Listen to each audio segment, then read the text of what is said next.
नमस्ते, मैं जयवीर चंद्रमौला आप सभी का स्वागत करता हूं आपके अपने YouTube चैनल पर। आज हम बात करेंगे कारगिल कफन स्कैम पर।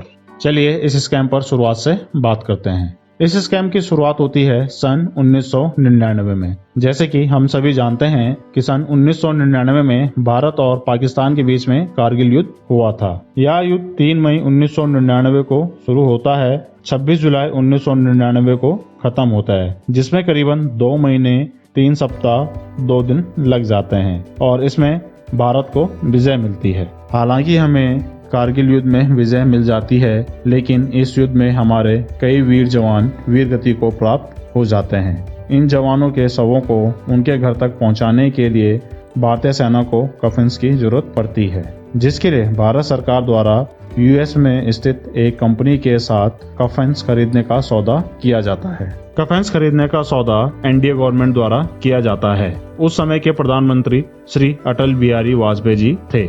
जॉर्ज फर्नांडिस उस समय के डिफेंस मिनिस्टर थे। कफन सौदे पर एनडीए गवर्नमेंट पर भ्रष्टाचार के आरोप लगते हैं। इस पूरे लेन देन में सरकार को $1,87,000 का नुकसान होता है। Controller and auditor general of India की रिपोर्ट में कफन ट्रांजैक्शन में फ्रॉड मिलता है।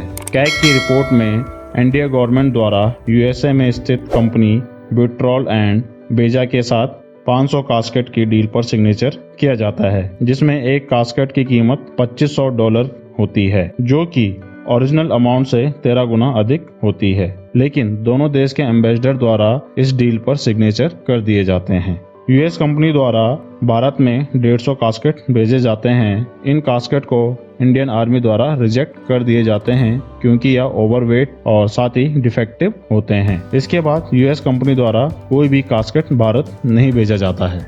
इस डील में भारत सरकार द्वारा $3,37,500 का एडवांस पेमेंट किया जाता है, जिसे भारत सरकार रिकवर नहीं कर पाती है। सीबीआई द्वारा कारगिल कफन स्कैम पर प्रिवेंशन ऑफ करप्शन एक्ट 1988 के तहत सेक्शन 420 धोखाधड़ी और सेक्शन 120 आपराधिक साजिश के तहत जून 2006 में केस रजिस्टर्ड किया जाता है।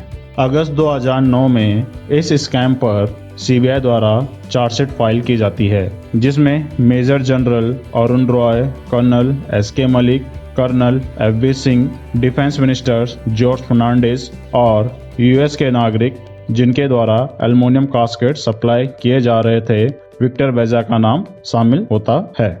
हालांकि बाद में इस स्कैम पर डिफेंस मिनिस्टर जॉर्ज फर्नांडिस को क्लीन चिट मिल जाती है। दिसंबर 2013 में सीबीआई स्पेशल कोर्ट द्वारा इन सभी आरोपियों को बरी कर दिया जाता है, क्योंकि इन आरोपियों के खिलाफ इस स्कैम के रिगार्डिंग कोई भी पुख्ता सबूत नहीं मिलते हैं।